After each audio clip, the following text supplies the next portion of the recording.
Tuned in and this crashed on me. My video froze. So we're going to start over again. My name is Tom Summers with Coldwell Banker. I'm a licensed real estate agent in the state of Minnesota. I work the entire metro area of Minneapolis and St. Paul, for those of you that don't know me. Today I want to talk about the hidden costs of buying a home. Are there any? There shouldn't be. But this is a question that a lot of people seem to be asking online. So I'm trying to answer questions of people who send me requests or send me things that want to know answers to one thing or another, and then just stuff that I'm reading. So let's go over things. First off, interest rates versus the cost of the home. That's the most important thing as far as home ownership is concerned when you're going to buy a house. The interest rate determines so much of your payment that can be a bigger issue for you than even the cost of the home.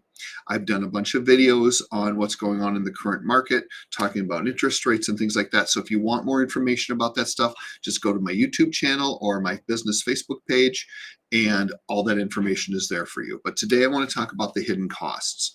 There shouldn't be any. So if you put yourself in a position where you're working with someone who's not above board, that's when you run the risk of getting in a situation like that. So I'm going to go over the basics of buying a house, of what the costs are. So the first thing is your earnest money. The earnest money is a check that you write when you write an offer that says, hey, I want to buy this house for X amount of dollars. I'm going to give you $2,000, $5,000, $10,000, whatever it is in earnest money to show you that I'm serious about wanting to purchase this house. That earnest money goes into a broker's trust account.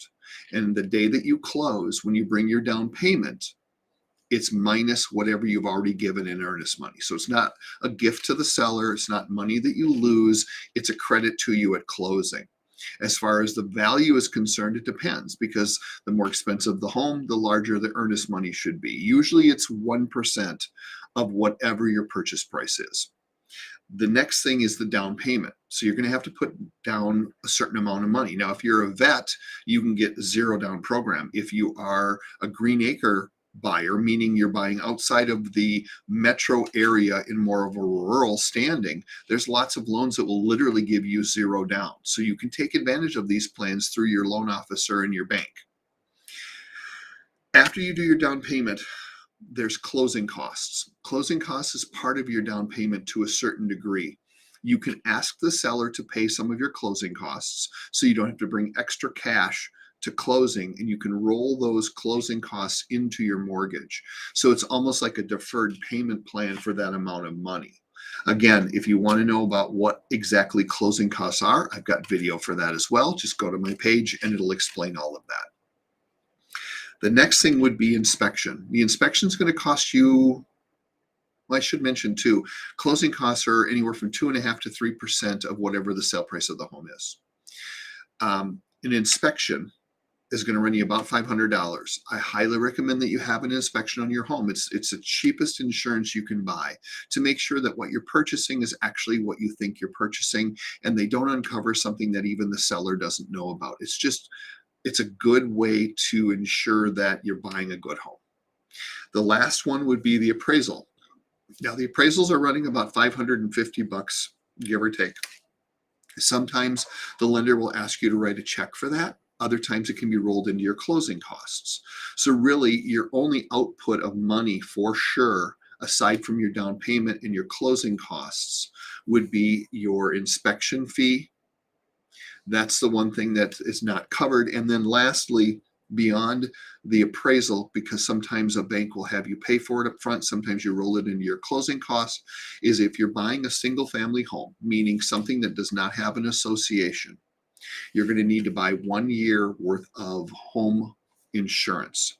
Because when you make your first payment, say on January 1st, the 1/12 of that payment goes into an account for you that the bank will then send to either the taxes twice a year or your insurance twice a year.